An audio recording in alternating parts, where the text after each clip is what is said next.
Hi అందరికీ.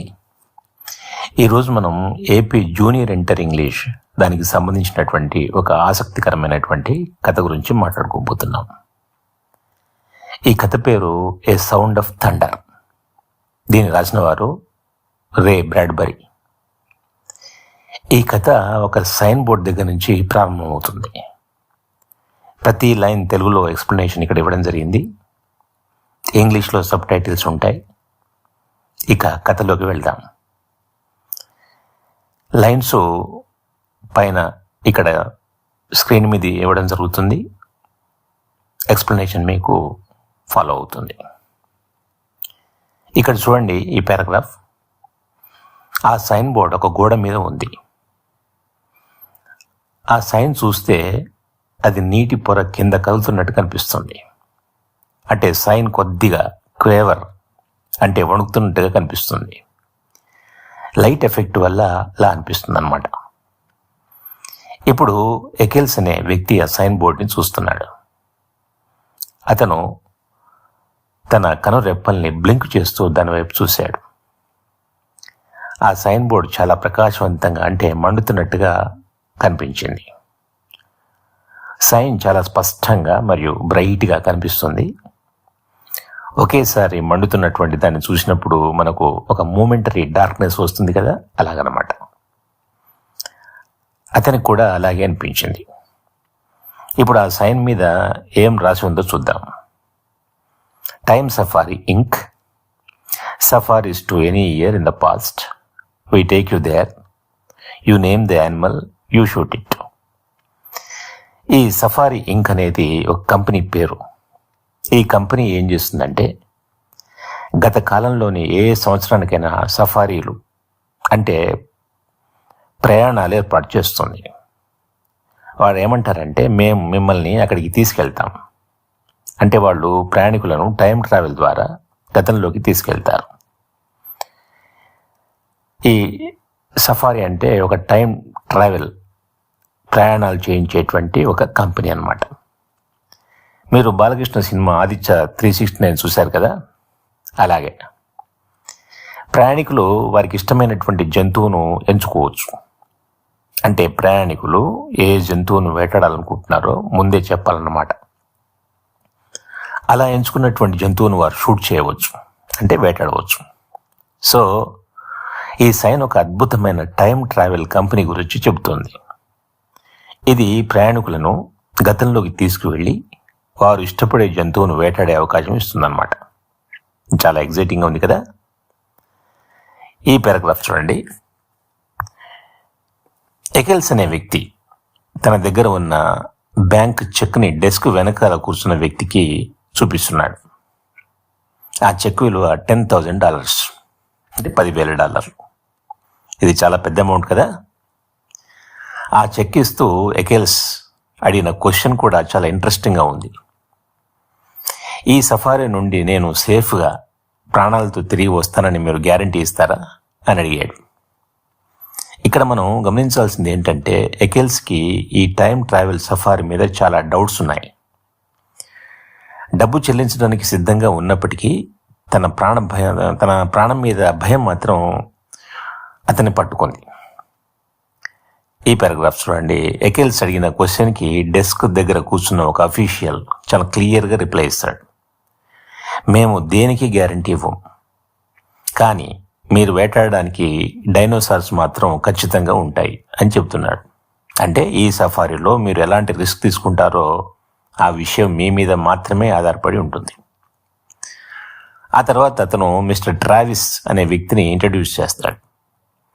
అంటే Travis అనే వ్యక్తి గతంలో ప్రయాణికులకు, వాళ్ళు చేయబోయేటువంటి ప్రయాణికులకు, అంటే ప్రయాణం చేసేటువంటి ప్రయాణికులకు గైడ్ లాగా ఉంటాడు.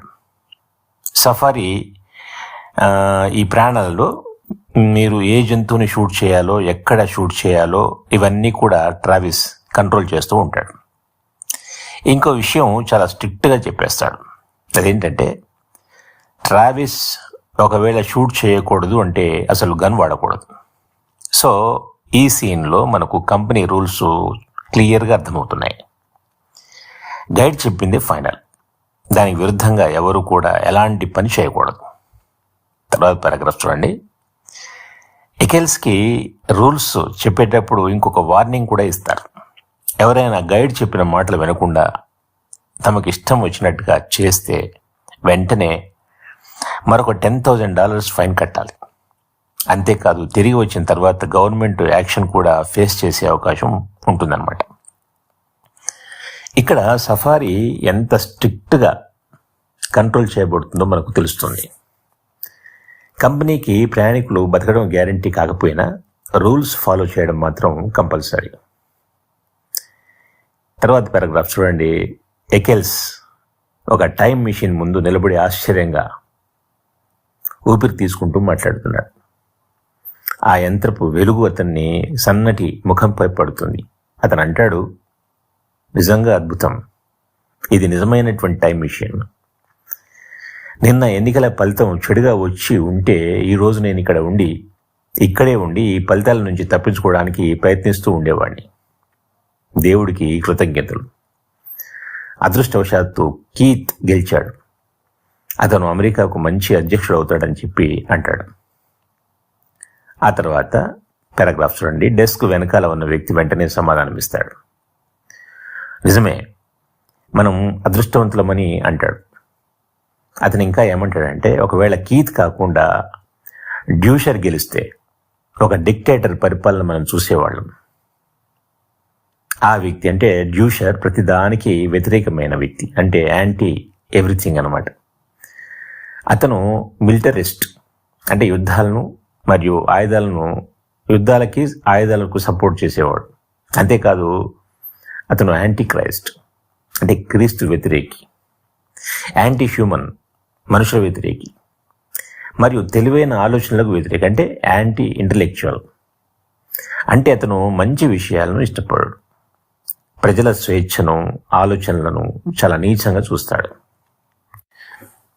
ఇంకా ఆ డెస్క్ వెనకాల ఉన్న వ్యక్తి ఇలా అంటాడు, ప్రజలు మాకు ఫోన్ చేస్తారు, కొంతమంది జోక్ చేస్తూ మాట్లాడతారు, కానీ అది పూర్తిగా జోక్ కాదు. అంటే కొందరు ఈ డ్యూషర్ గెలిస్తే ఏమేం జరుగుతుందో అని భయపడుతూ సీరియస్గా కానీ జోక్లా మాట్లాడారు. ఈ నెక్స్ట్ పారాగ్రాఫ్లో అఫీషియల్ ఇంకా కంటిన్యూ చేస్తున్నాడు. ప్రజలు సరదాగా కానీ నిజంగానే అంటున్నారు, డ్యూషర్ ఒకవేళ ప్రెసిడెంట్ అయితే మేము 1492లోకి వెళ్ళి అక్కడే జీవిస్తాం అని అంటారు. అంటే అతని రూల్ నుంచి తప్పించుకోవడానికి అందరూ కోరుకుంటున్నారు. అతను వెంటనే స్పష్టం చేశాడు, అఫ్కోర్స్, అంటే వాళ్ళ పని ప్రజలను పొలిటికల్ సమస్యల నుంచి తప్పించుకోవడంలో సహాయం చేయడం కాదు, టైం సఫారీలో ఏర్పాటు చేయడం మాత్రమే అని అంటాడనమాట. ఆ తర్వాత అతను చెప్తాడు, ఎనీవే, ఇక కీత్ ప్రెసిడెంట్ అయ్యాడు కాబట్టి ఇప్పుడు మీరు భయపడాల్సింది ఒకటే అని సఫారీ గురించి చెప్పబోతాడు. ఈ పారాగ్రాఫ్లో చూడండి. అప్పుడు వెకెల్స్ వెంటనే మధ్యలోనే అందుకొని కంప్లీట్ చేస్తాడు. ఇప్పుడు మనం ఆలోచించవలసింది షూటింగ్ మై డైనోసార్, అంటే నేను వేటాడబోయే డైనోసార్ గురించే కదా అని అతను చెబుతాడు.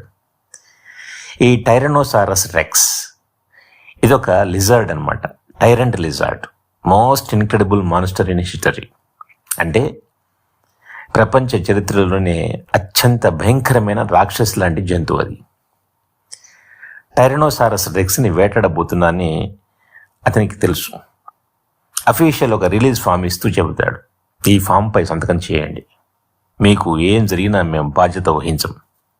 చివరిగా వార్నింగ్ ఇస్తాడు, ఆ డైనోసార్స్ ఎప్పుడు ఆకలితో ఉంటాయి అని భయపెట్టేలా చెప్పాడు.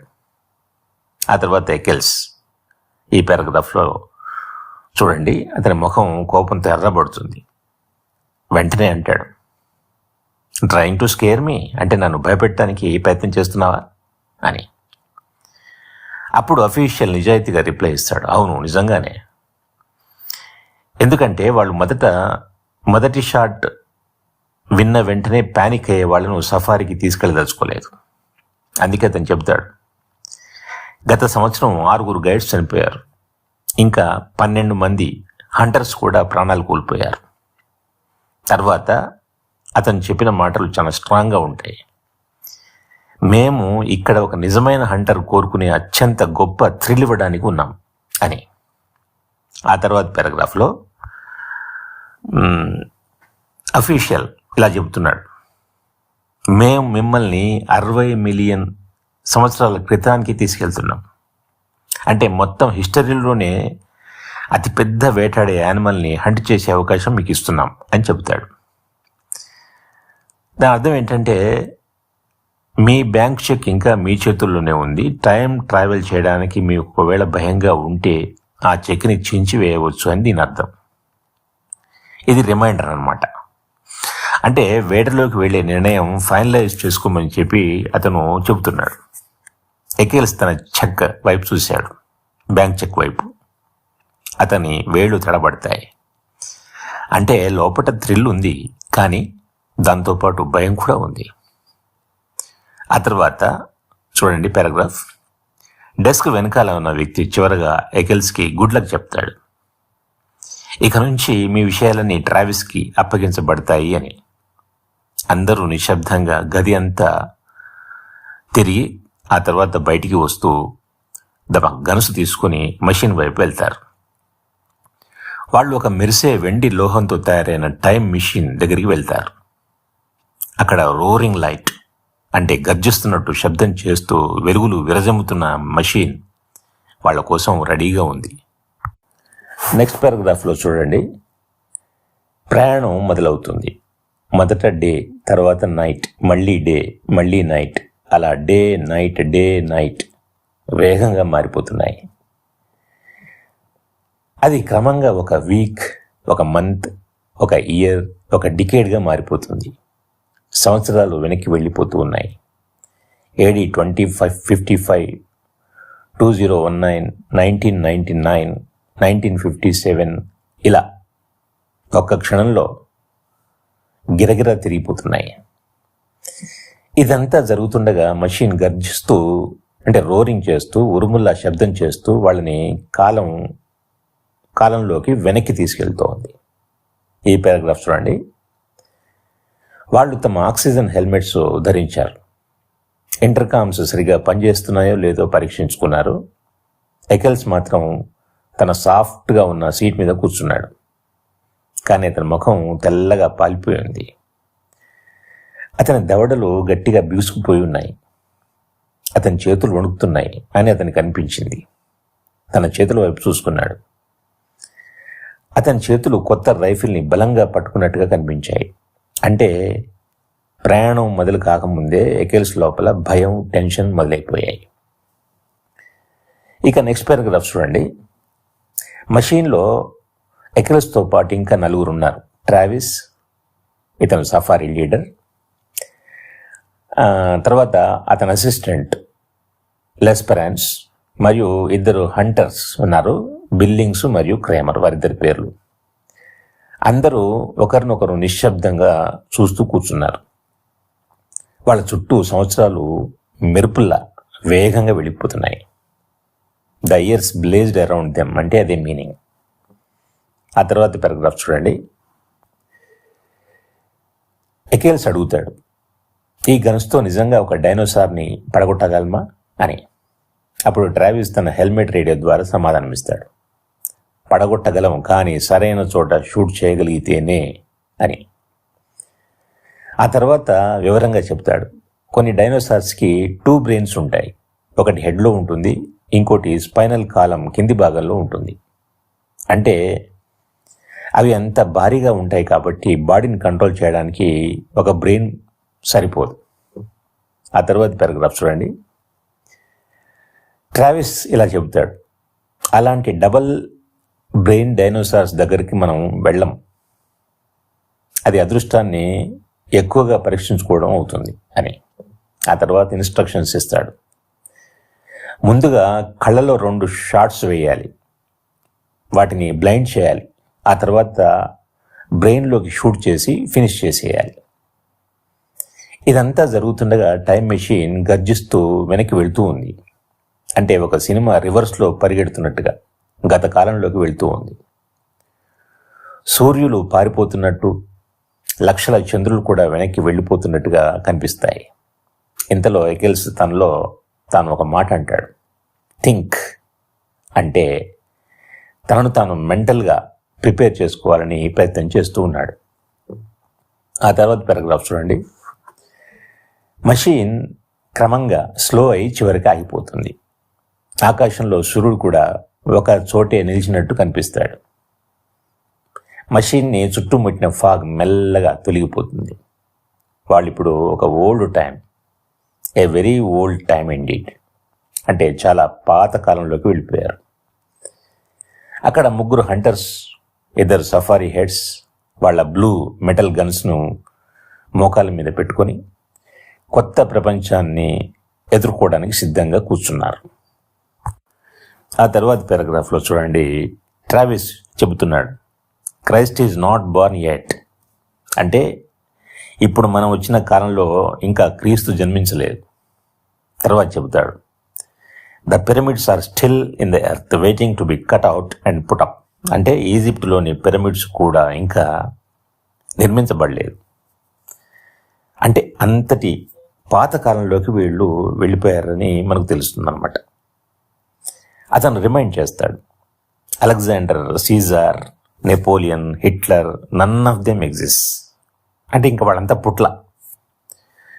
వీళ్ళలో ఎవరు కూడా ఆ కాలంలో లేరు. వీళ్ళ జననం చరిత్ర ఇంకా రాయబడలేదు. ఇది విని ఎకిల్స్ తల ఊపుతాడు. అంటే అతనికి ఇది ఎంత ప్రీ హిస్టారిక్ టైమో అర్థమవుతుందన్నమాట. తర్వాతి పారాగ్రాఫ్ చూడండి. ట్రావిస్ ఏదో చూపిస్తూ అంటాడు, ఇది ప్రెసిడెంట్ కీత్ కాలానికి 60 మిలియన్ సంవత్సరాల ముందు ఉన్నటువంటి అడవి. ఇది వినగానే ఎకెల్స్కి అర్థమవుతుంది, వాళ్ళు ఇప్పుడు నిజంగా అన్ఇమాజినబుల్ ప్రీ హిస్టారిక్ జంగిల్లోకి వచ్చేసారని. ఈ పారాగ్రాఫ్ చూడండి. ట్రావిస్ ఒక మెటల్ పాత్ వైపు చూపిస్తాడు. ఆ పాత్ నేరుగా ఆకుపచ్చ వైడర్నెస్లోకి వెళ్తుంది. స్ట్రీమింగ్ స్వాంప్ మీదుగా అనమాట. భారీ ఫెన్స్ మరియు తాటి చెట్ల మధ్యలోంచి ఈ పాత్ సాగుతుంది. అతను చెబుతాడు, ఈ పాత్ టైం సఫారీ ప్రయాణికుల కోసం ప్రత్యేకంగా వేసినటువంటిది. ఈ దారి ప్రత్యేకం ఎందుకంటే ఇది నేలపై నేరుగా తగలదు. అంటే భూమి మీద 6 ఇంచుల ఎత్తులో తేలుతూ ఉంటుందన్నమాట. ఒక్క గడ్డి, ఆకు, పువ్వు, చెట్టు దేన్ని కూడా తాకకుండా ఉండేలా చేశారు. దీనివల్ల గతంలోని సహజ వాతావరణం డిస్టర్బ్ కాకుండా ఉంటుందన్నమాట. ఆ తర్వాత పారాగ్రాఫ్ చూడండి. ట్రావిస్ వివరంగా చెబుతూనే ఉన్నాడు, ఈ పాత్ ఒక ప్రత్యేకమైన యాంటీ గ్రావిటీ మెటల్తో తయారు చేశారు. దీని పర్పస్ ఏంటంటే టైం ట్రావెల్ ద్వారా గతంలోకి ప్రయాణికులు వచ్చేసినటువంటి వాళ్ళు ఎవ్వరు కూడా దేన్ని కూడా ఏ విధంగానూ తాకకుండా కాపాడడానికి. అతను చాలా స్ట్రిక్ట్ వార్నింగ్ ఇస్తాడు, ఎప్పుడు మీరంతా కూడా ఈ పాత్ మీదే ఉండాలి, ఒక్క అడుగు కూడా బయటికి వేయకూడదు, ఏ కారణం చేత అయినా పక్కకు వెళ్ళకూడదు అని గట్టి వార్నింగ్ ఇస్తాడు. ఆ తర్వాత చెబుతాడు, పాత్ నుంచి పక్కకు వెళ్తే మీరు దేన్నైనా టచ్ చేస్తే శిక్ష ఉంటుంది అని. చివరిగా ఇంకో రూల్ చెప్తాడు, సఫారీ టీం అనుమతి ఇవ్వని ఏ జంతువును ఎవ్వరూ కూడా షూట్ చేయకూడదు. అప్పుడు ఎకిల్స్ అడుగుతాడు, ఎందుకు ఇంత స్ట్రిక్ట్ రూల్స్ అని. ట్రావిస్ ఎక్స్ప్లెయిన్ చేస్తాడు, మనకు ఫ్యూచర్ మార్చే హక్కు లేదు, మనం పాస్ట్కు చెందిన వాళ్ళం కాదు. తర్వాత చెబుతాడు, ప్రభుత్వం కూడా ఈ సఫారీస్ని ఇష్టపడదు, కానీ మనం చాలా భారీగా లంచాలు కట్టి ఈ ఫ్రాంచైజీని కొనసాగిస్తున్నాం. అతను ఇంకా హెచ్చరిస్తూ ఇలా చెబుతాడు, టైం మెషిన్ అనేది సెన్సిటివ్ మ్యాటర్ అన్నమాట. మనకు తెలియకపోయినా ఒక చిన్న పక్షి, ఒక రోచ్ అంటే కాక్రోచ్ లాంటి ఇన్సెక్ట్, ఒక ఫ్లవర్ లేదా ముఖ్యమైన జంతువుని చంపేస్తే అది ఒక స్పీసీస్ డెవలప్మెంట్లోని ముఖ్యమైన లింక్ని ధ్వంసం చేస్తుందన్నమాట. దాంతో ఫ్యూచర్ మొత్తం మారిపోతుంది. దీన్నే బటర్ఫ్లై ఎఫెక్ట్ అని అంటారు. అయితే ఎకిల్స్కి అది అర్థం కాదు, అందుకే చెబుతాడు తనకు అర్థం కాలేదని, దట్స్ నాట్ క్లియర్ అని. అప్పుడు ట్రావిస్ వివరంగా చెబుతాడు, ఒకవేళ మనం ఇక్కడ ఒక మౌస్ని పొరపాటున చంపేశామనుకోండి, అంటే ఆ ఒక్క మౌస్ ఫ్యూచర్, ఆ ఫ్యూచర్లో ఉండబోయే మొత్తం కుటుంబాలు, తరాలు అన్నీ లేకుండా పోతాయి కదా. దానికి సమాధానం వస్తుంది అవునని, అది నిజమని. మరి ట్రావిస్ ఇంకా స్పష్టంగా చెబుతున్నాడు, ఆ ఒక్క మౌస్ వల్ల పుట్టబోయే తరాలు, వాటి నుండి పుట్టబోయే మరో తరాలు అన్నీ కూడా లేకుండా పోతాయి. నువ్వు ఒకసారి పాదం మోపి ఆ మౌస్ని నాశనం చేస్తే ముందుగా 1, తర్వాత డజన్లు, తర్వాత 1000, లక్షలు, కోట్ల సంఖ్యలో పుట్టబోయే మైస్ అన్నీ కూడా అంతమైపోతాయి కదా. ఇది చిన్న విషయం కాదు. ఫ్యూచర్లోని ఎంటైర్ చైన్ని మనము తుడిచిపెట్టేస్తున్నాం అని అర్థం చేసుకోవాలి. అప్పుడు ఎకిల్స్ నిర్లక్ష్యంగా అంటాడు, సో దే ఆర్ డెడ్, అంటే చనిపోయాయి, దాంతో ఏమవుతుంది? అప్పుడు ట్రావిస్ కోపంగా కానీ సైలెంట్గా స్నార్ట్ చేస్తూ చెప్తాడు, సో వాట్ ఏంటి అంటే ఇది చిన్న విషయం అనుకుంటున్నావా? అతను ఎక్స్ప్లెయిన్ చేస్తాడు. ఆ మైస్ మీద ఆధారపడి బతికే నక్కల పరిస్థితి ఏమవుతుంది అంటే 10 ఎలుకలు లేకపోతే ఒక ఫాక్స్ వస్తుంది, 10 నక్కలు లేకపోతే ఒక సింహం ఆకలితో చస్తుంది, ఒక సింహం లేకపోతే దాని మీద బ్యాలెన్స్ అయిన పక్షులు, ఇన్సెక్ట్స్, వల్చర్స్, ఇలా కోట్లు బిలియన్ల లైఫ్ ఫామ్స్ అన్నీ గందరగోళంలో పడిపోతాయి, డిస్ట్రాక్షన్ వైపు వెళ్తాయి. ట్రావిస్ చెప్పేది ఏంటంటే ఒక చిన్న జీవిని తొలగించడం వల్ల మొత్తం ఈకోసిస్టమ్ కూలిపోతుంది లేదా నాశనం అయిపోతుంది అని. ఆ తర్వాత పారాగ్రాఫ్లో చూడండి, ట్రావిస్ చివరగా ఇంకా ఇలా క్లియర్గా చెప్తాడు, చివరికి విషయం ఇలా మారిపోతుంది. 59 మిలియన్ సంవత్సరాల తరువాత ప్రపంచంలో ఉన్న కొద్ది కేవ్ మెన్ అంటే గుహల్లో నివసించేటువంటి వాళ్ళలో ఒకడు తనకు ఆహారం కోసం వైల్డ్ బోర్ లేదా సేబర్ టూత్డ్ టైగర్ అంటే కోరల దంతాలు ఉన్నటువంటి పిల్లిని వేడడానికి బయలుదేరుతాడు, అంటే షూట్ చేయడానికి లేదా హంట్ చేయడానికి బయలుదేరుతాడు. కానీ నువ్వు గతంలో ఒక చిన్న మౌస్ని తొక్కి చంపినందువల్ల ఆ ప్రాంతంలో పుట్టాల్సిన అన్ని టైగర్స్ పూర్తిగా లేకుండా పోతాయి. అందువల్ల ఒక మౌస్ సావు చివరికి లక్షల ఏళ్ల తర్వాత మానవుల జీవితాన్ని ప్రభావితం చేస్తుందన్నమాట అని చెబుతాడు. ట్రావిస్ కొనసాగిస్తూ ఇలా చెబుతున్నాడు, సో ఆ కేవ్ మ్యాన్ అంటే గుహలో నివసించేటువంటి వాడికి ఆహారం దొరకదు, చివరికి అతను ఆకలితో చేస్తాడు. అతను ఇంకా చెబుతున్నాడు, ఈ గుహలో నివసించేటువంటి మనిషి అనేది ఒక చిన్న మనిషి కాదు, అతని ప్రాణం అర్థలేంది కాదు, is an entire future nation. అంటే అతని వంశం నుంచి ఒక ఫ్యూచర్ నేషన్ పుడుతుందన్నమాట. ఆ కేవ్ మ్యాన్ నుంచి 10 మంది కొడుకులు, వాళ్ళ నుంచి 100 కొడుకులు, కూతుళ్ళు పుట్టిన తర్వాత పెద్ద సివిలైజేషన్ రూపుదిద్దుకుంటుంది. కానీ ఈ ఒక్క కేవ్ మ్యాన్ చనిపోతే ఈ ఫ్యూచర్ నేషన్ మొత్తం ఉండకపోవచ్చు. ఆ తర్వాత ట్రావిస్ ఇప్పుడు ఫైనల్ వార్నింగ్ ఇస్తాడు. ఒక మనిషిని నాశనం చేస్తే ఒక రేస్, తర్వాత జనం, ఒక కంప్లీట్ హిస్టరీనే నాశనం చేసినట్టు అతను కంపారిజన్ ఇస్తాడు. ఇది ఆడం మనుషుల్ని చంపినట్టే పెద్ద తప్పు అవుతుంది. ఆ తర్వాత చెప్తాడు, నువ్వు ఒక మౌస్ మీద కాలు మోపడం వల్ల ఒక ఎర్త్క్వేక్ లాంటి ప్రభావం మొదలవుతుంది. అది ఫ్యూచర్లో భూమిని, మనుషుల డెస్టినీని, కాలం యొక్క ఫౌండేషన్స్ వరకు అన్నిటినీ కదిలించేస్తుంది. ఈ కేవ్ మ్యాన్ చనిపోతే భవిష్యత్తులో పుట్టాల్సిన బిలియన్ల మంది అన్బార్న్ బేబీస్ ఎప్పటికీ పుట్టరు. చివరగా ట్రావిస్ గట్టిగా రూల్స్ రిమైండ్ చేస్తాడు. So be careful, stay on the path, never step off, అంటే జాగ్రత్తగా ఉండండి, ఎప్పుడు మెటల్ పాత్ మీదనే ఉండండి, ఒక్కడుగు కూడా బయటికి వేయవద్దు అని. ఆ తర్వాత చూడండి పారాగ్రాఫ్, ఎకిల్స్ అడుగుతాడు, అంటే మనం గడ్డి ఆకు కూడా తాకూడదన్నమాట అని. కరెక్ట్ అని ట్రావిస్ సమాధానం ఇస్తాడు. అతను ఎక్స్ప్లెయిన్ చేస్తాడు, ఒక చిన్న ప్లాంట్ని తొక్కేయడం కూడా చిన్న విషయం కాదు. ఇక్కడ చేసే చిన్న తప్పు 60 మిలియన్ ఇయర్స్ తర్వాత పెద్ద డిజాస్టర్గా మల్టిప్లై అవుతుంది. ఆ తర్వాత చెబుతాడు, మరి మన థియరీ తప్పు అయి కూడా ఉండవచ్చు, టైం మన వలన మారకపోవచ్చు, లేదా చిన్న సున్నితమైన మార్పులే జరిగి ఉండవచ్చు. ఇక్కడ ట్రావిస్ కూడా అడ్మిట్ చేస్తాడు, వాళ్ళకి పూర్తిగా సర్టెనిటీ లేదు, కానీ రిస్క్ మాత్రం చాలా పెద్దది. ఆ తర్వాత చూడండి పారాగ్రాఫ్. ట్రావిస్ ఇంకా క్లియర్గా చెబుతున్నాడు, ఇక్కడ ఒక మౌస్ చావుతోనే ఇక్కడ ఇన్సెక్ట్స్ బ్యాలెన్స్ కూలిపోతుంది. ఈ ఇంబ్యాలెన్స్ వల్ల తర్వాత జనాభాలో డిస్ప్రపోర్షన్ వస్తుందన్నమాట. పంటలు దెబ్బతింటాయి, దాంతో డిప్రెషన్, ఆకలి, మాస్ స్టార్వేషన్, చివరికి చాలా దూరం ఉన్న దేశాల్లో కూడా ప్రజల స్వభావం, సమాజం మొత్తం మారిపోతుంది. అతను చెప్పేది ఏంటంటే చిన్న చిన్న సటిల్ చేంజెస్ మాత్రమే జరుగుతాయేమో, కానీ ఎవరూ ఖచ్చితంగా చెప్పలేరు, ఎవరికీ పూర్తిగా తెలియదు, మాకు కూడా తెలియదు. దీని ద్వారా ట్రావిస్ వార్నింగ్ ఇస్తున్నాడు. టైం అనేది టైం అంటే చాలా మిస్టీరియస్ అనమాట. ఒక చిన్న మిస్టేక్ కూడా అన్ఇమాజినబుల్ కాన్సిక్వెన్సెస్కి దారితీస్తుంది అని. ఆ తర్వాత చూడండి నెక్స్ట్ పారాగ్రాఫ్లో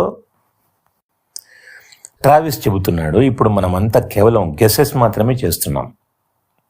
మనం టైంలో తలదూర్చడం, హిస్టరీలో పెద్ద గర్జన వంటి శబ్దం వస్తుందా లేదా, చిన్న రజిల్ లాంటి కదలిక వస్తుందా అనేది మనకు క్లియర్ నాలెడ్జ్ లేదు. అందుకే జాగ్రత్తగా ఉండాల్సి వస్తుందన్నమాట. తర్వాత ఎక్స్ప్లెయిన్ చేస్తాడు, ఈ మెషిన్, ఈ పాత్, మీ బట్టలు, మీ శరీరాలు ప్రయాణం కాకముందే స్టెరిలైజ్ చేశారు. ఆ విషయం మీకు కూడా తెలుసు.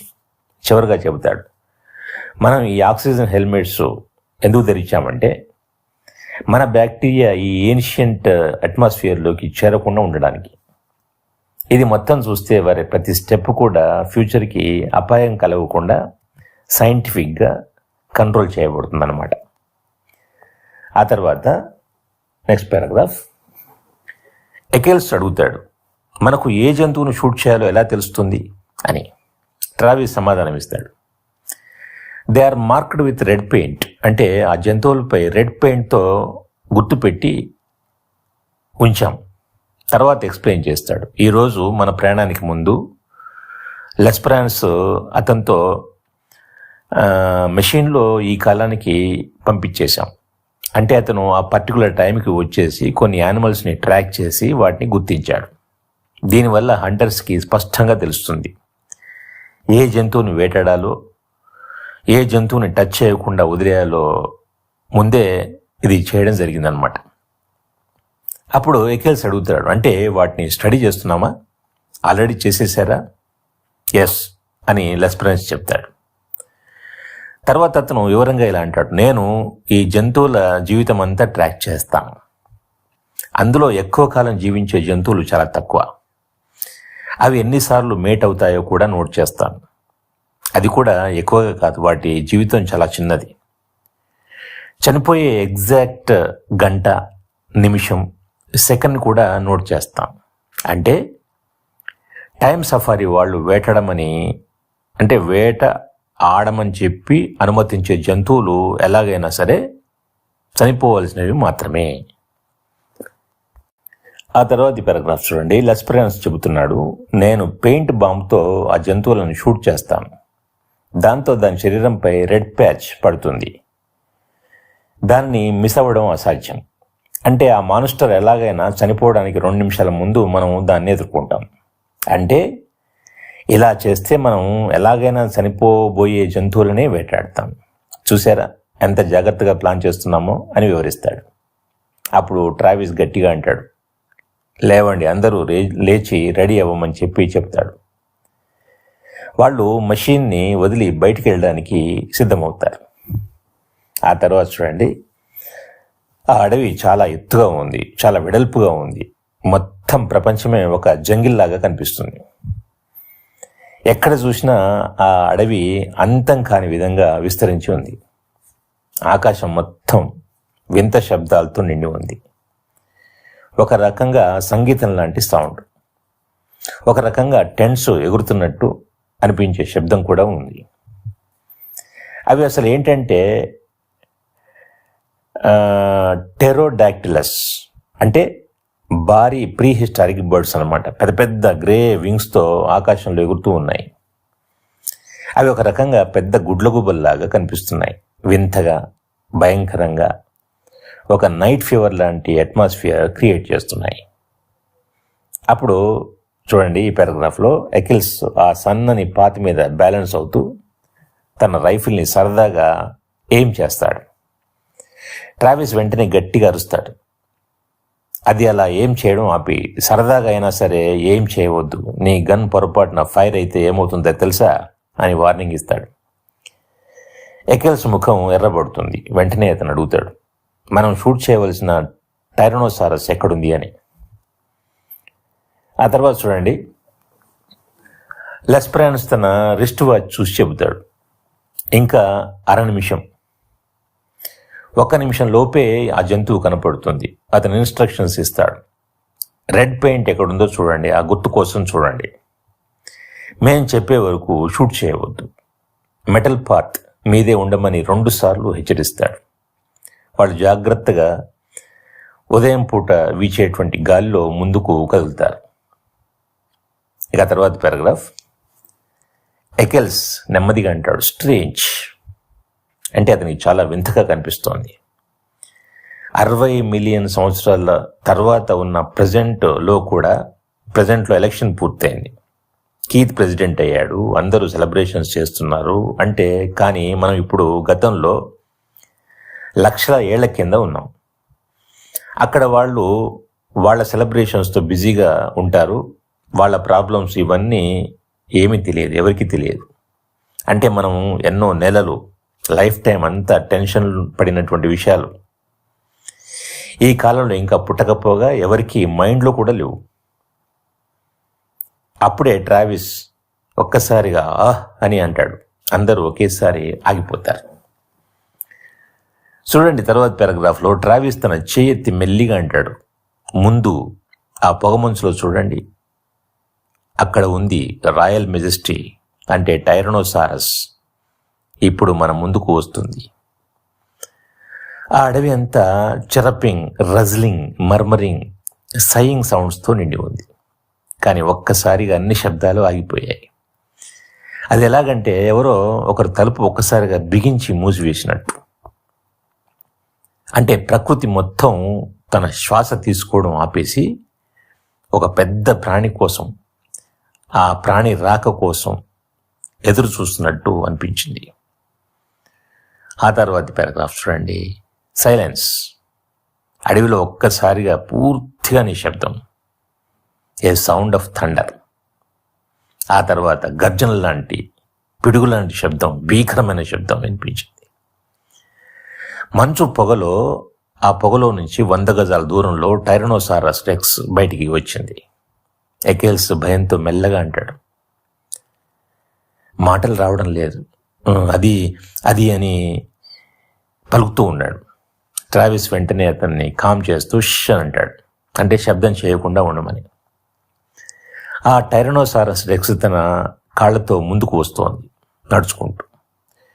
గ్రేట్ ఆయిల్డ్, రెసిలెంట్, స్ట్రైడింగ్ లెగ్స్ అంటే నూనె రాసినట్టుగా మెరిసే శక్తివంతమైన భయంకరమైన అడుగులతో అది వచ్చేస్తూ ఉంది. ఆ తర్వాత ఇంకో పారాగ్రాఫ్ చూడండి, అది అక్కడున్న చెట్లలో సగం కంటే ఎత్తుగా 30 అడుగుల ఎత్తుకు పైగా కనిపించింది. ఒక భయంకరమైన దేవుళ్ళ కనిపిస్తుంది అది. దాని వాచ్ మేకర్స్ క్లాస్ అంటే గోల్డ్ అనమాట, చిన్నవి, సున్నితంగా ఉన్నాయి. వాటిని తన నూనెతో మెరిసే రెప్టేలియన్ చెస్ట్ దగ్గర బిగించి పట్టుకుంది. దాని ప్రతి కాలు ఒక పిస్టన్ లాంటిదన్నమాట. 1000 పౌండ్ల ఎముకలతో, వాటిని చుట్టుముట్టిన మందమైన కండరాలతో, బయట దాని శరీరం ఎట్లా ఉందంటే పెబ్బుళ్ళు స్కిన్తో కప్పబడి ఉన్నట్టుగా, అంటే రాళ్లతో చేసినటువంటి స్కిన్ ఎలాగైతే ఉంటుందో అలా ఉందన్నమాట.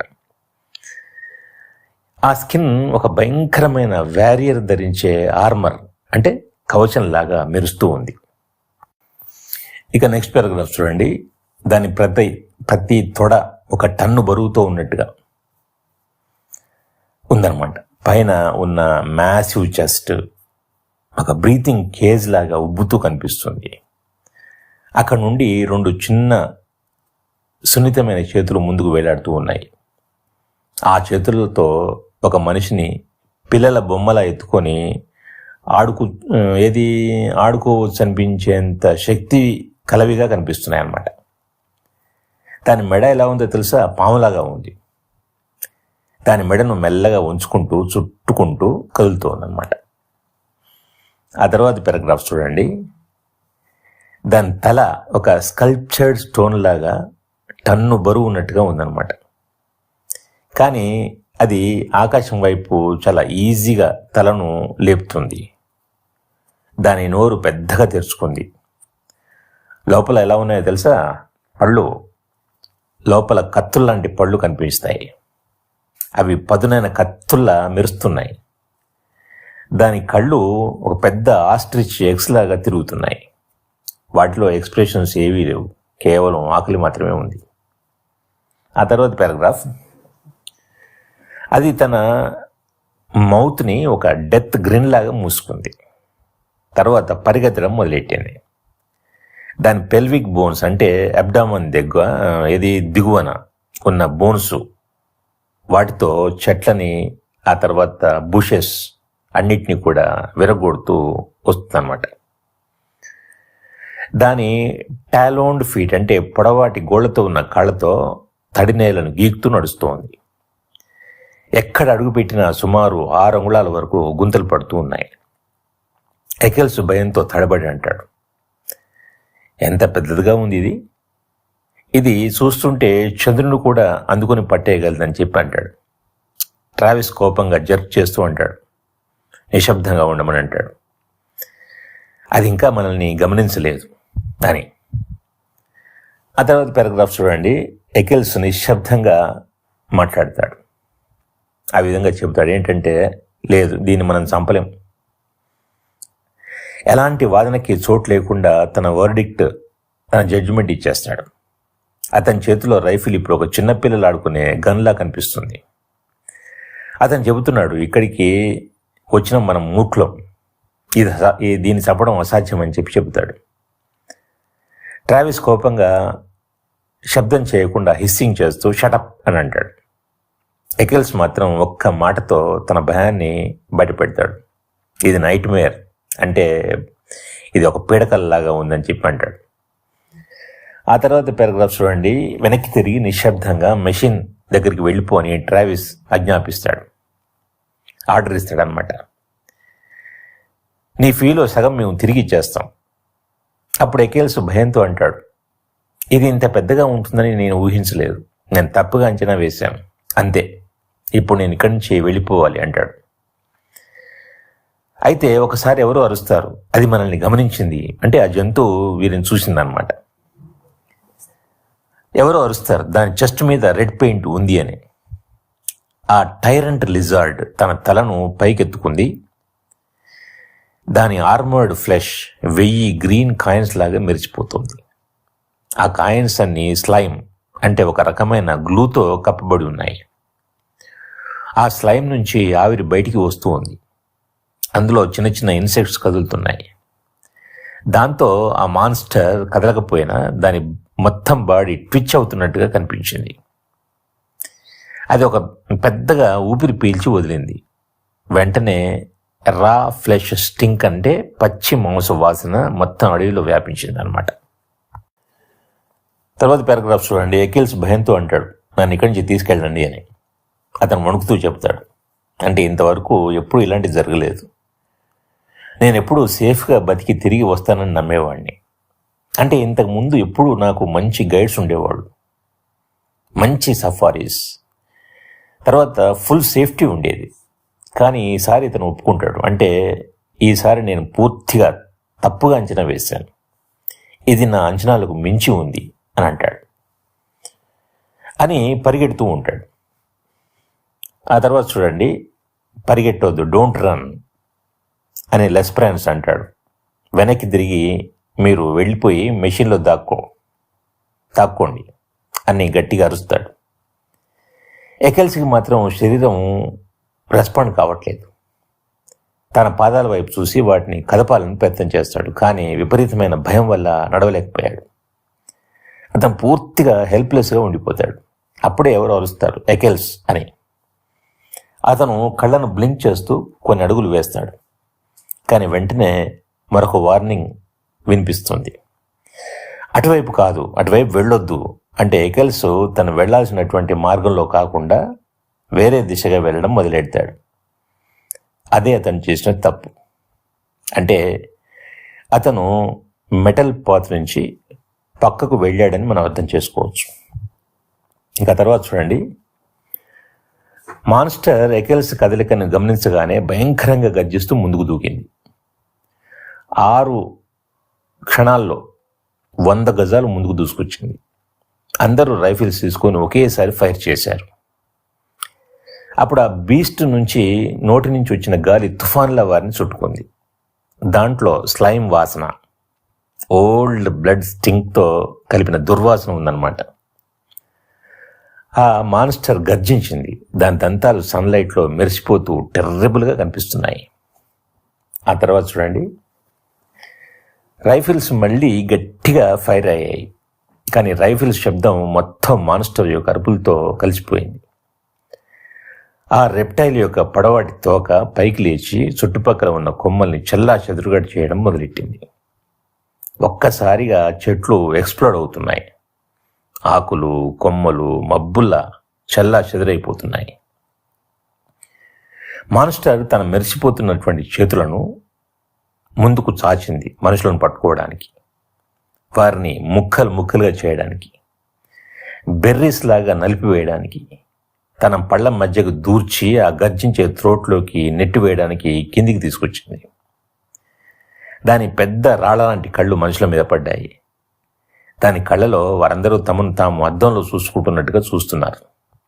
వాళ్ళు వెంటనే మెటాలిక్ ఐలిడ్స్ మరియు బ్లేజింగ్ బ్లాక్ ఐరిస్పై ఫైర్ చేశారు. చివరిగా ఒక స్టోన్ ఐడల్ లాగా, ఒక మౌంటైన్ యావలాంచ్ లాగా టైరానోసారస్ కింద పడిపోయింది, అంటే షూట్ చేయబడింది. ఆ తర్వాత చూడండి, పారాగ్రాఫ్లో వాళ్ళంతా ఒక్కసారిగా వెనక్కి దూకేశారు.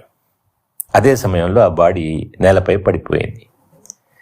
10 టన్నుల బరువున్న చల్లటి మాంసపు ముద్ద, రాతి లాంటి దేహం. గన్స్ మళ్ళీ ఫైర్ అయ్యాయి. మాన్స్టర్ తన ఆర్మర్డ్ టెయిల్ని చివరిసారిగా లాష్ చేసింది, అంటే కదిపింది. తన స్నేక్ జాస్ని కొద్దిసేపు ట్విచ్ చేసింది. ఆ తర్వాత నిశ్శబ్దంగా పడిపోయింది. దాని కంట నుంచి రక్తం ఫౌంటైన్లా ఎగుస్తోంది. లోపల ఒక శాఖ ఫ్లూయిడ్స్ పగిలిపోయి డిస్గస్టింగ్ గషెస్ మొత్తం హంటర్స్ మీద పడి వాటిని, అంటే వారందరినీ కూడా తడిపేశాయి. వాళ్ళు అక్కడ ఎర్రటి రక్త మరకలతో మెరుస్తూ నిలబడ్డారు. చివరగా గర్జన మెల్లగా తగ్గిపోయింది. ఇక చూడండి, అడవి మళ్ళీ నిశ్శబ్దంగా మారిపోయింది. ఒక భారీ యావలాంచ్ తర్వాత వచ్చినట్టుగా చుట్టూ గ్రీన్ పీస్, ఒక నిశ్శబ్దమైన ఆకుపచ్చ శాంతి అలుముకుందనమాట. ఆ భయంకరమైన నైట్ మేర్, అంటే పీడ కల తర్వాత మళ్ళీ ఉదయంలా ఒక ప్రశాంతమైన వాతావరణం ఏర్పడిందనమాట. బిల్లింగ్స్ మరియు క్రేమర్ పాత మీద కూర్చుని వాంతి చేసుకున్నారు. ట్రావిస్ మరియు లెస్ప్రాన్స్ మాత్రం ఇంకా పొగతో ఉన్న రైఫిల్స్తో కోపంగా బూతులు తిడుతూ నిలబడ్డారు. ఇంతలో ఎకెల్స్ ముఖంపై భయం స్పష్టంగా కనిపిస్తోంది. వణుకుతూ ఎట్టకేలకు తిరిగి పాత్పైకి వచ్చేసి మషిన్లోకి వెళ్ళిపోయాడు. ఆ తర్వాత ట్రావిస్ నడుచుకుంటూ వచ్చి ఎకెల్స్ వైపు ఒక చూపు చూశాడు. తర్వాత ఒక మెటల్ బాక్స్ నుంచి కాటన్ గ్యాజ్ తీసుకొని పాత మీద కూర్చున్న వాళ్ళకి తిరిగి శుభ్రం చేసుకోమని చెప్పాడు. వాళ్ళు తమ హెల్మెట్స్ మీద ఉన్న రక్తాన్ని తుడిచేశారు. తర్వాత వాళ్ళు కూడా కోపంగా బూతులు తిరగడం మొదలెట్టారు.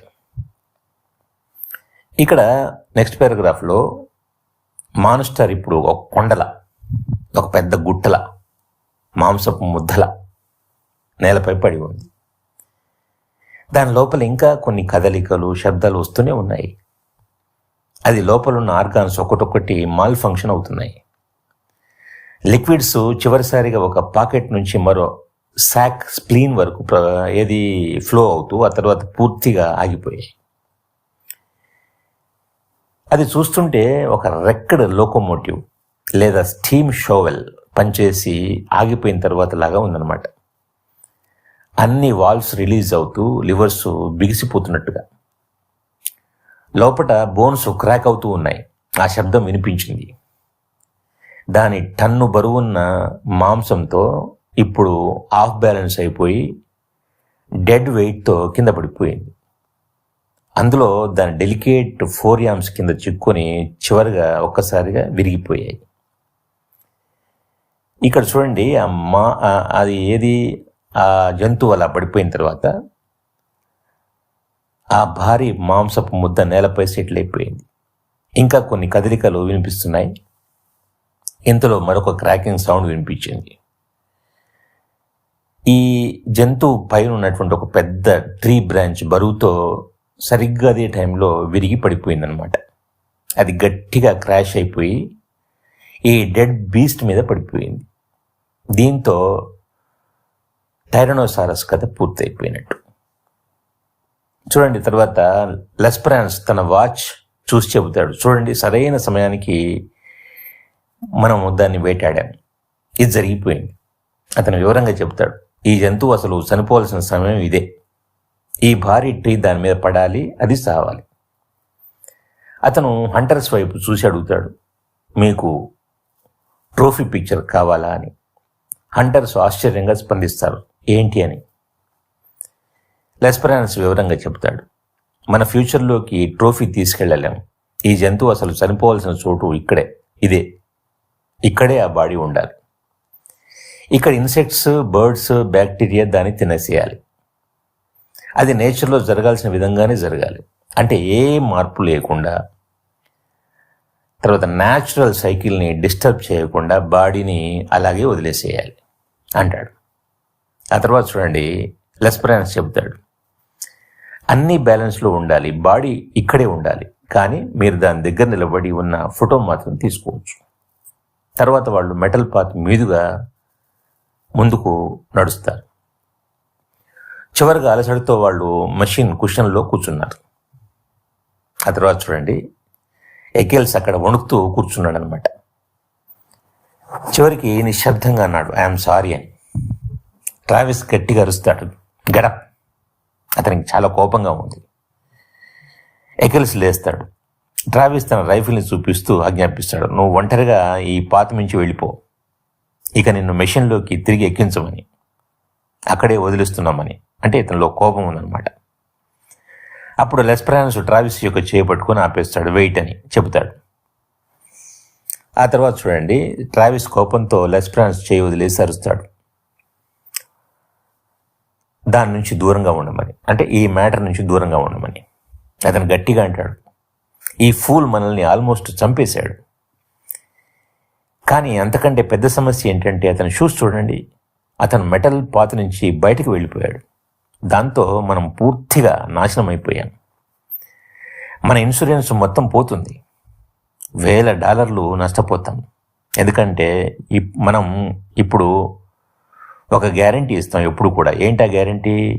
ఎవరు కూడా మెటల్ పాత్ నుంచి బయటికి వెళ్ళకూడదు, వెళ్ళలేరు అని. తర్వాత ట్రావిస్ కోపంగా కొనసాగిస్తాడు, అంటే అతను మెటల్ పాత్ వదిలి పక్కకు వెళ్ళాడు. ఈ ఫూల్ ఎంత పనిచేశాడు. నేను ఈ విషయాన్ని గవర్నమెంట్కు రిపోర్ట్ చేయాలి. వాళ్ళు మన టైం ట్రావెల్ లైసెన్స్ని క్యాన్సిల్ చేస్తారు. ఎవరికీ తెలియదు వీడి వల్ల టైం హిస్టరీలో ఏ మార్పు జరిగిందో ఏమో అని. అప్పుడు ఎవరో అతన్ని శాంతపరచాలని ప్రయత్నం చేస్తారు. టేక్ ఇట్ ఈజీ అంటారు. అతను చేసింది కేవలం కొద్దిగా బురదం తొక్కడమే కదా, వదిలేయమని చెబుతారు. ఆ తర్వాత ట్రావిస్ అరుస్తాడు, బురద మాత్రమే తొక్కాడని మనకి ఎలా తెలుసు? మనకేమీ తెలియదు, ఇదంతా ఒక మిస్టరీ. తర్వాత కోపంగా చెప్తాడు, గెట్ అవుట్ ఆఫ్ హియర్ ఎకెల్స్ అని. ఎకెల్స్ భయంతో తన షర్టును పట్టుకొని వణుకుతూ అంటాడు, జరిగిన దానికి నేను ఎంతైనా చెల్లిస్తాను, $1,00,000 అయినా ఇస్తాను అంటాడు. ఆ తర్వాత చూడండి, ట్రావిస్ ఎకెల్స్ యొక్క క్యాష్ బుక్ వైపు కోపంగా చూసి నేలపై ఉమ్మేస్తాడు. అతను చెబుతాడు, బయటికి వెళ్ళు, మాన్స్టర్ దగ్గరే ఉండు. మాన్స్టర్ దగ్గర పాత దగ్గరే ఉందన్నమాట. నీ చేతులు మోచేతుల వరకు దాని నోట్లో పెట్టిరా, అప్పుడు మాత్రమే మాతో తిరిగి రావచ్చును ఈ టైం ట్రావెల్ మెషిన్లో అంటాడు. ఎకెల్స్ భయంతో తడబడుతూ అంటాడు, అంటే ఏంటి, ఇది అన్రీజనబుల్ అని అంటాడు అనమాట. ఆ తర్వాత చూడండి, ట్రావిస్ గట్టిగా అరుస్తాడు, ఆ మాన్స్టర్ చనిపోయింది, కానీ బుల్లెట్స్ మాత్రం అక్కడే వదిలిపెట్టలేం కదా అని ట్రావిస్ అంటాడు. ఆ బుల్లెట్స్ పాస్ట్లో ఉండకూడదు, అవి అక్కడ ఉంటే ఏదైనా మార్పు జరిగిపోవచ్చు అని అంటాడు అనమాట. అంటే బుల్లెట్స్ బయటికి తీయాలి. చివరిగా ఒక కత్తి ఇస్తూ ఇలా అంటాడు, ఇగో నా నైఫ్, ఆ బుల్లెట్స్ను తవ్వి బయటికి తీసేయి అని చెప్పి అరుస్తాడు. అప్పుడు లెస్పరెన్స్ మెల్లగా అంటాడు అనమాట, అతనితో ఈ పని చేయించాల్సిన అవసరం లేదు. దానికి ట్రావిస్ ప్రతిగా అంటాడు, it is too early to tell. అతను ఆ కదలకుండా ఉన్న బాడీని కాలుతో తన్నుతూ ఎగెల్స్ బతుకుతాడు, కానీ తర్వాత ఇలాంటివి వేటాడడానికి ఎప్పుడూ రాడు. చివరిగా ట్రావిస్ అలసడితో తన వేలు లెస్పరాన్స్ వైపు చూపిస్తూ అంటాడు, ఓకే, మెషిన్ రెడీ చేయి, ఆన్ చేయి, మనం తిరిగి వెళ్ళిపోదాం అని అంటాడు అన్నమాట. ఆ తర్వాత 1492, 1776, 1812 ఇలా కాలం మళ్ళీ ముందుకు వెళ్తూ ఉంటుంది. టైం మెషిన్లో మషిన్ మళ్ళీ రోరింగ్ చేస్తూ వాళ్ళని ప్రవాహంలోకి తీసుకెళ్తుంది. వాళ్ళు తమ హ్యాండ్స్ మరియు ఫేసెస్ క్లీన్ చేసుకుంటారు. ఆల్రెడీ రక్తం మట్టితో కేకింగ్ అయిపోయిన షర్ట్స్ మరియు ప్యాంట్స్ మార్చుకున్నారు. ఎకిల్స్ కూడా మళ్ళీ లేచి కాస్త తిరుగుతాడు, కానీ ఒక్క మాట కూడా మాట్లాడాడు. ట్రావిస్ మాత్రం అతని వైపు 10 నిమిషాల పాటు కోపంగా చూస్తూనే ఉంటాడు. అప్పుడు ఎకిల్స్ అరుస్తాడు, నన్ను అలా చూడకండి, నేనే తప్పు చేయలేదని. ఎవరు చెప్పగలరు ఆ విషయం? నువ్వే తప్పు చేయలేదని వెంటనే సమాధానం వస్తుంది. ఎకిల్స్ తడబడుతూ అంటాడు, నేను ఆ మెటల్ పాత్ నుంచి కాస్త బయటికి వెళ్ళాను అంతే. నా షూస్ మీద కొద్దిగా మట్టి పడింది. ఇప్పుడు మరి నన్ను ఏం చేయమంటారు? మీ కాళ్ళ దగ్గర పడిపోయి ప్రార్థించమంటారా అని అడుగుతాడు అన్నమాట. ట్రావిస్ అప్పుడు గట్టిగా హెచ్చరిస్తాడు, నాకు నేను చంపే అవసరం రావచ్చు ఎకిల్స్. నేను నిన్ను ఇప్పటికి చంపే అవకాశం ఉంది, ఇప్పటికి కూడా నువ్వు చేసిన పనికి. ఆ పని చేయడానికి అంటే నిన్ను చంపడానికి నా గన్తో నేను సిద్ధంగా ఉన్నాను కూడా. ఎకిల్స్ భయంతో అంటాడు, తను నిర్దోషి అని, నేనేం చేయలేదని అంటాడు. ఇక టైం మెషిన్ వెళ్తూనే ఉంటుంది. 1999, 2000, 2055 ఇలా మషిన్ రోరింగ్ చేస్తూ ప్రజెంట్లోకి తిరిగి వచ్చింది. ఇప్పుడు మషిన్ ఆగిపోయింది. ట్రావిస్ బయటికి వెళ్ళమని కఠినంగా అంటాడు. తర్వాత పారాగ్రాఫ్ చూడండి. ఆ రూమ్ వాళ్ళు వదిలిపెట్టినట్టే ఉంది, కానీ వదిలినట్టుగా లేదు. అదే మనిషి అదే డెస్క్ వెనకాల కూర్చున్నాడు, కానీ అతను పూర్తిగా అదే మనిషి కాదు. డెస్క్ కూడా అంతకుముందున్న డెస్క్ లాగా కనిపించలేదు. ట్రావిస్ వెంటనే చుట్టూ చూశాడు, ఒక్కసారిగా అలర్ట్ అయ్యాడు. అతను గట్టిగా అడిగాడు, ఇక్కడ అన్నీ బాగానే ఉన్నాయా అని. అప్పుడు ఆ డెస్క్ దగ్గర కూర్చున్న అఫీషియల్ ఒక చిన్న నవ్వుతో ఇలా చెప్తాడు, ఫైన్, వెల్కమ్ హోమ్, అంటే అన్నీ బాగానే ఉన్నాయి, తిరిగి స్వాగతం అని. కానీ ట్రావిస్ మాత్రం రిలాక్స్ కాలేదు. అతను ఒక హై విండో వైపు చూస్తూ ఉన్నాడు. ఏదో తేడా కనిపిస్తున్నట్టుగా ఉంది. తర్వాత ఎకిల్స్ వైపు తిరిగి, okay Eccles, get out, don't ever come back అని చెబుతాడు, అంటే తిరిగి రావద్దని. కానీ ఎకిల్స్ కదలలేకపోయాడు. ట్రావిస్ గట్టిగా అన్నాడు, విన్నావు కదా నేనేమన్నాను, మరి ఇంకా ఏం చేస్తున్నావు, ఇంకా ఏం చూస్తున్నావు అని. తర్వాత చూడండి, ఎకిల్స్ అక్కడ నిలబడి గాలి వాసన తీసుకున్నాడు. కానీ ఆ గాలిలో ఏదో వింత ఉంది, ఒక కెమికల్ టెయింట్, చాలా సూక్ష్మంగా, చాలా స్లైట్గా. అది అతనికి స్పష్టంగా కనిపించకపోయినా లోపల లోతైన సబ్లైమినల్ సెన్సెస్ మాత్రం చిన్నగా హెచ్చరించాయి, ఏదో తేడా ఉంది అని. గోడలపై ఫర్నిచర్ మీద, కిటికీ బయట ఆకాశంలో కనిపించే colours, white, grey, blue, orange, ఇవన్నీ ఏదో వింతగా తప్పుగా కనిపిస్తున్నాయి. మరియు ఒక ఫీల్ కూడా ఉంది, ఏదో సరిగా లేని వాతావరణం.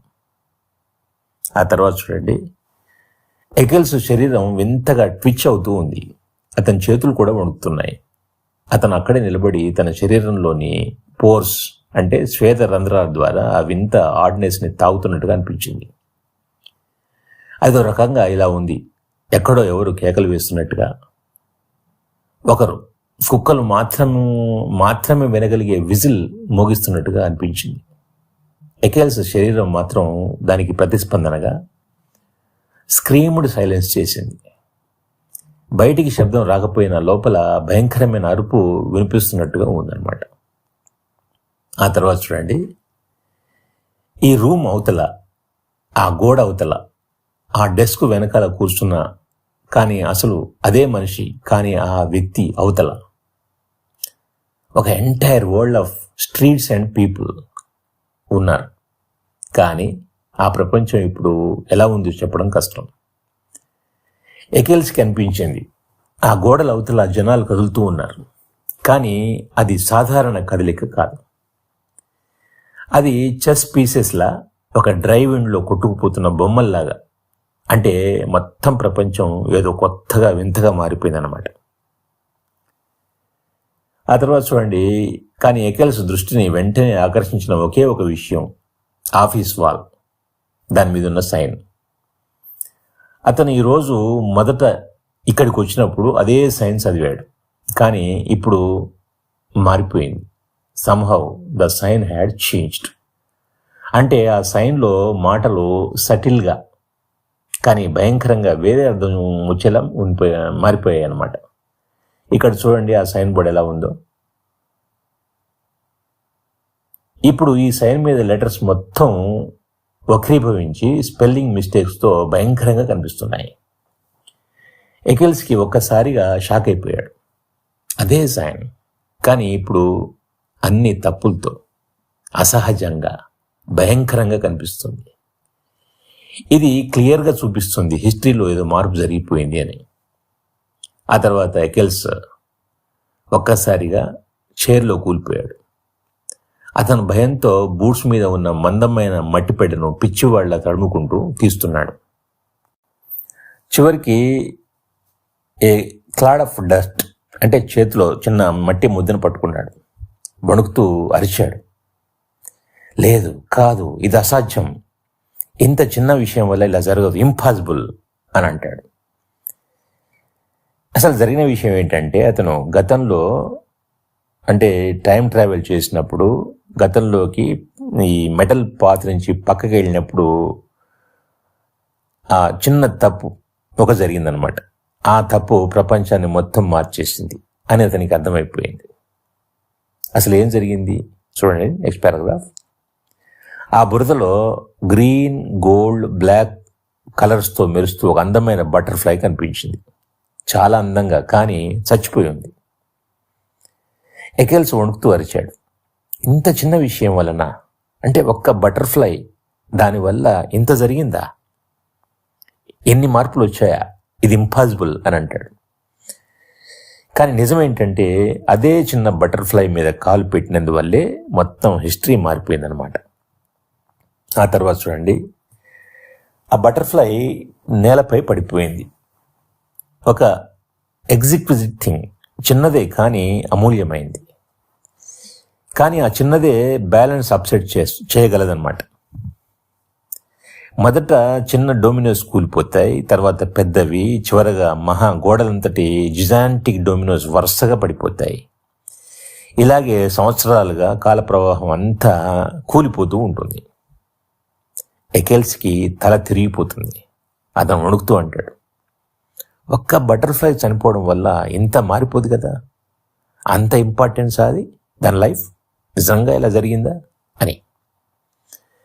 ఎకెల్స్ ముఖం మొత్తం మారిపోయిందనమాట, చల్లబడిపోయింది. అతను అతను మాట్లాడుతుంటే వణుకు వస్తూ ఉంది. నిన్నటి ఎన్నికల్లో ఎవరు గెలిచారు? డెస్క్ వెనుక ఉన్న వ్యక్తి గట్టిగా నవ్వేశాడు. ఏంటి మీరు జోక్ చేస్తున్నారా? మీకు బాగా తెలుసు కదా, డ్యూషర్ గెలిచాడు. ఇంకెవరు? ఆ వీక్ పర్సన్ కీత్ కాదు. ఇప్పుడు మన దగ్గర ఒక ఐరన్ మ్యాన్ ఉన్నాడు, గట్స్ ఉన్నవాడు ఉన్నాడు. అతను ఒక్కసారిగా ఆగిపోయాడు. తర్వాత అడిగాడు, వాట్స్ రాంగ్, ఏంటి, ఎందుకలా ఉన్నావు, ఎందుకలా అడిగావు అని. అప్పుడు ఎకెల్స్ ఒక వేదనతో నిట్టూర్పు విడుస్తాడు. మోకాలిపై నేల మీద కూలిపోయాడు. తనకు అర్థమైపోయింది. తన వణుకుతున్న వేళ్లతో నేలపై పడ్డ గోల్డెన్ బటర్ఫ్లై వైపు చేయి చాపాడు. దాన్ని పట్టుకోవడానికి పిచ్చివాళ్ల స్క్రాబుల్ చేయడం మొదలెట్టాడు. ఇక ఆ తర్వాత యూనిట్ 3 బ్రేవ్ న్యూ వరల్డ్ 75.